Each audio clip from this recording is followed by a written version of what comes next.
প্রিয় দর্শক, স্বাগত জানাচ্ছি ব্যাংকিং বিষয়ক ইউটিউব চ্যানেল নিউজ হাটে। দর্শক, আজকে আমরা দেখব ডাচ বাংলা ব্যাংকের ইন্টারনেট ব্যাংকিং এর মাধ্যমে কিভাবে ওন অ্যাকাউন্ট ফান্ড ট্রান্সফার করা যায়। ডাচ বাংলা ব্যাংক 2025 জানুয়ারিতে তাদের সফটওয়্যার আপডেট করেছে, যার ফলে আগের ইন্টারনেট ব্যাংকিং এর যে ইন্টারফেস ছিল সেগুলো পরিবর্তন হয়েছে। ইন্টারনেট ব্যাংকিং এ তারা আপডেট করেছে, কাস্টমাইজ করেছে অনেক কিছু, যেগুলো আগের মতো আর নেই। তো ডাচ বাংলা ব্যাংকের ইন্টারনেট ব্যাংকিং নিয়ে আমরা পর্যায়ক্রমে একটা প্লেলিস্টের মাধ্যমে বিভিন্ন ভিডিও শেয়ার করব। আজকে দেখাবো ওন অ্যাকাউন্ট ফান্ড ট্রান্সফার, অর্থাৎ যার ডাচ বাংলা ব্যাংকে একাধিক অ্যাকাউন্ট রয়েছে একই কাস্টমার আইডির অধীনে। অর্থাৎ ধরুন আপনার ডাচ বাংলা ব্যাংকের কোনো শাখায় একটি অ্যাকাউন্ট রয়েছে, পরবর্তীতে ওই শাখায় বা অন্য কোনো শাখায় অপর আরেকটি অ্যাকাউন্ট খুলেছেন। ধরুন আপনার কোনো একটা সেভিংস অ্যাকাউন্ট ছিল, পরবর্তীতে একটা স্যালারি অ্যাকাউন্ট করেছেন, অথবা আপনার কোনো একটা স্যালারি অ্যাকাউন্ট ছিল, পরবর্তীতে কোনো একটা সেভিংস অ্যাকাউন্ট করলেন, বা একটা সেভিংস অ্যাকাউন্ট ছিল, পরবর্তীতে আরেকটা সেভিংস অ্যাকাউন্ট করলেন। অর্থাৎ যদি আপনার একাধিক অ্যাকাউন্ট থাকে এবং একাধিক অ্যাকাউন্ট যদি একই কাস্টমার আইডির অধীনে হয়, তাহলে এক অ্যাকাউন্ট থেকে আরেক অ্যাকাউন্টে আপনি কিভাবে ট্রান্সফার করতে পারবেন। এটা যদি আরেকটু ক্লিয়ার করে বলতে চাই যে একই কাস্টমার আইডির অধীনে কিভাবে অ্যাকাউন্ট হয়। ধরুন আপনি আপনার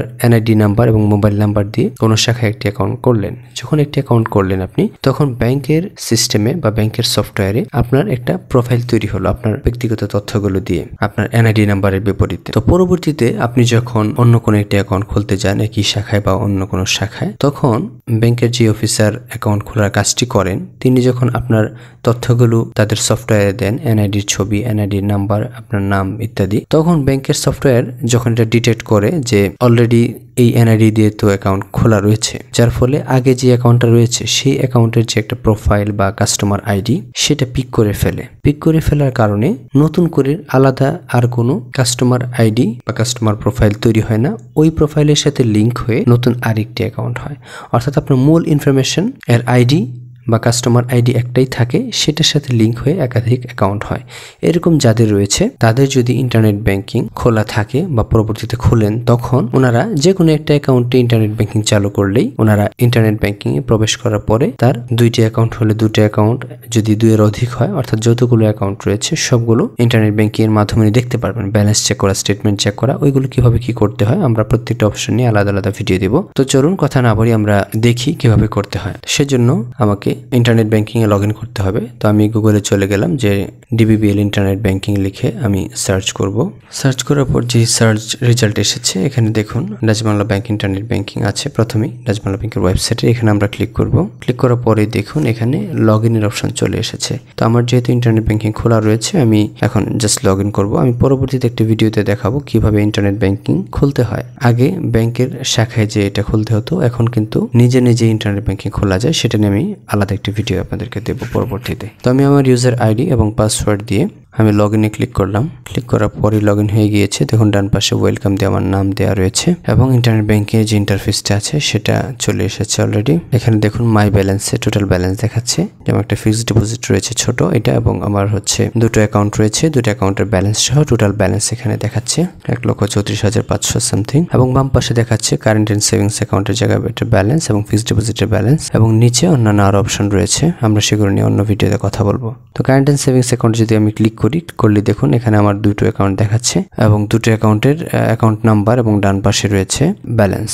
তো এখান থেকে আলাদা আলাদা ব্যালেন্স চেক করা যায়। তো বাম পাশে দেখুন 3 ডট অপশনে মেনু, এখানে আমরা ক্লিক করব। করার পরে দেখুন 3 নাম্বার আছে ট্রান্সফার। ট্রান্সফারে যাওয়ার পর আবার কয়েকটা অপশন রয়েছে, 2 নাম্বার আবার ট্রান্সফার। তারপরে দেখুন এখানে আবার শুরুতে উপরে রয়েছে ফান্ড ট্রান্সফার, আমরা ফান্ড ট্রান্সফারে ক্লিক করব। করার পরে দেখুন এখানে ট্রান্সফার টাইপ রয়েছে 3টি, মাই অ্যাকাউন্টস, ইন্টারনাল, ডিবিবিএল, আর তারপর হচ্ছে আদার অ্যাকাউন্ট। তো মাই অ্যাকাউন্ট হচ্ছে আমি যেটা বলেছিলাম যে আমার নিজের যদি একাধিক অ্যাকাউন্ট থাকে একটা থেকে অপর অ্যাকাউন্টে, আর ইন্টারনাল যেটা হচ্ছে ডাচ বাংলা ব্যাংকের এক অ্যাকাউন্ট থেকে অন্য কারো ডাচ বাংলা ব্যাংকের অ্যাকাউন্টে আপনি টাকা পাঠাতে পারেন, আর একটা হচ্ছে আদার ব্যাংক, অন্য ব্যাংকে পাঠানোর অপশনটি। তো আমি যেহেতু নিজের এক অ্যাকাউন্ট থেকে অন্য অ্যাকাউন্টে পাঠাবো, মাই অ্যাকাউন্ট সিলেক্ট করলাম। তারপর দেখুন ট্রান্সফার টু, এই জায়গায় আছে কোন অ্যাকাউন্টে যাবে। প্রথমেই বেনিফিশিয়ারি অ্যাকাউন্ট নাম্বারটা সিলেক্ট করতে বলে যেটাতে যাবে। আমি আমার দুটো অ্যাকাউন্ট থেকে এখানে ড্রপ ডাউনে ক্লিক করলে দুটো অ্যাকাউন্টে দেখায়, আমি আমার একটা অ্যাকাউন্ট সিলেক্ট করলাম। তারপর দেখুন সোর্স অ্যাকাউন্টে যেতে হবে নিচে, এই জায়গায় যে কোনটা থেকে যাবে ফ্রম অ্যাকাউন্ট, সেটা আমি এখানে সিলেক্ট করলাম। সিলেক্ট করার সাথে সাথে দুটো অ্যাকাউন্টের ক্ষেত্রে কোনটাতে কত ব্যালেন্স রয়েছে দেখাচ্ছে। তারপর ট্রান্সফার অ্যামাউন্ট, এই জায়গায় কত টাকা পাঠাবো সেটা সিলেক্ট করতে বলছে এবং তার নিচে ভিউ লিমিট। দেখুন একটা চমৎকার বিষয় যে আপনি কত টাকা পাঠাতে পারবেন, এটা এখানে ক্লিক করলে দেখা যায় লিমিট। অনেকেরই কোয়ারি থাকে ইন্টারনেট ব্যাংকিং এর মাধ্যমে কত পাঠানো যায়। এখানে লেটেস্ট আপডেটটা রয়েছে। প্রথমে রয়েছে সেলফ ট্রান্সফার, যেটা এই ট্রানজেকশনের ক্ষেত্রে পার ট্রানজেকশন লিমিট মিনিমাম অ্যামাউন্ট হচ্ছে 10 টাকা, সর্বনিম্ন আপনি চাইলে 10 টাকা পাঠাতে পারবেন।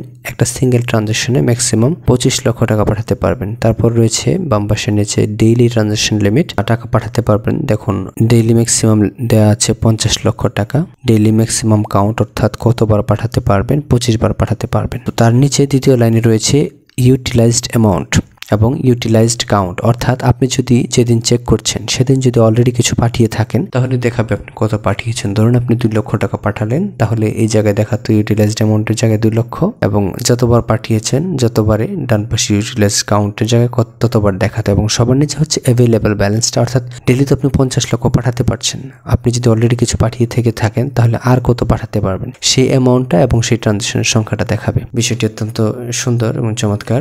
এবং তার পাশে ডান পাশে মান্থলি ট্রানজেকশন লিমিট দেওয়া রয়েছে। মান্থলি দেওয়া আছে 60 লক্ষ টাকা আপনি পাঠাতে পারবেন, মান্থলি 100 বার টাকা পাঠাতে পারবেন এবং মান্থলি লিমিটের ক্ষেত্রে আপনি কত ইউজ করেছেন, কত ব্যবহার হয়েছে সেটাও ওখানে দেখা যায়। আমি যেহেতু এই মাসে ইন্টারনেট ব্যাংকিং এর মাধ্যমে কোনো ট্রানজেকশন করিনি, সো আমার নিচে অ্যাভেলেবল ব্যালেন্স বা অ্যাভেলেবল অ্যামাউন্ট উভয়টি একই রকম রয়েছে। আশা করছি এই বিষয়টা আপনারা ক্লিয়ার হয়েছেন। তারপরে কোনো কোয়েশ্চেন থাকলে কমেন্ট করবেন। তো আমরা এটা কেটে দিলাম। এখন আমি অ্যামাউন্ট লিখবো। তো আমি এখন এখান থেকে ট্রান্সফার করবো আমার অন্য অ্যাকাউন্টে 25,000 টাকা। আমি 25,000 লিখলাম। নারেশন, এই জায়গায় আপনি যেটা ইচ্ছা লিখতে পারেন, আপনি যা লিখবেন সেটা আপনার স্টেটমেন্টে সেভাবে আসবে। তো আমি নারেশন লিখলাম, ফান্ড ট্রান্সফার দিয়ে আমি ট্রান্সফারে ক্লিক করব। করার পরে এই দেখুন ডিটেলসটা দেখাচ্ছে কোন অ্যাকাউন্ট থেকে কোন অ্যাকাউন্টে যাবে, কত টাকা, ট্রানজেকশনের ডেট এবং একটা নোট দেখাচ্ছে। তারপর এখানে যদি আমি কনফার্ম করি তাহলে টাকাটা চলে যাবে। আমি কনফার্ম করলাম, দেখা যাচ্ছে কনফার্মেশন রিকোয়েস্ট সাবমিটেড সাকসেসফুলি, একটা রেফারেন্স নাম্বার দেখাচ্ছে এবং ডিটেলস চলে এসেছে, অর্থাৎ ট্রানজেকশনটা হয়ে গিয়েছে। এখন আমি ব্যাক টু ড্যাশবোর্ড দিলে আবার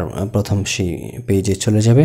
এখানে আসার পরে দেখুন যেহেতু আমার ব্যালেন্স একই রকম দেখাচ্ছে, কারণ আমার এক অ্যাকাউন্ট থেকে অন্য অ্যাকাউন্টে গিয়েছে সেজন্য। তো এই ছিল ওন অ্যাকাউন্ট ট্রান্সফারের প্রসেসটা। এবং এটার অত্যন্ত মজার বিষয় হচ্ছে ডাচ বাংলা ব্যাংকের ইন্টারনেট ব্যাংকিং এর মাধ্যমে যে কোনো ট্রানজেকশন করলে 2FA সিকিউরিটি ডিভাইসটা প্রয়োজন হয়। এটা একটা ডিভাইস, পেন ড্রাইভের মতো। এখানে একটা কোড থাকে 6 ডিজিটের, এগুলো দিয়ে ট্রানজেকশনটা করতে হয়। কিন্তু ওন অ্যাকাউন্ট ট্রান্সফারের ক্ষেত্রে 2FA ডিপেন্ডেন্সি নাই, 2FA ছাড়াই আপনারা ট্রানজেকশন করতে পারেন। তো এই বিষয়ে যদি আর কিছু জানার বোঝার থাকে অবশ্যই কমেন্ট করবেন। এবং ইন্টারনেট ব্যাংকিং এর আরো অন্যান্য বিভিন্ন অপশন আছে এবং ভবিষ্যতে আসছে, সেগুলো নিয়ে আমি পর্যায়ক্রমে ভিডিও দিয়ে আপনাদেরকে দেখিয়ে দেব। ভিডিওটি ভালো লাগলে লাইক করবেন, কোন প্রশ্ন থাকলে কমেন্ট করবেন এবং নিয়মিত ব্যাংকিং সংক্রান্ত ভিডিও পেতে সাবস্ক্রাইব করে রাখুন আমাদের চ্যানেলটি। ভিডিওটি শেষ পর্যন্ত দেখার জন্য আপনাকে ধন্যবাদ।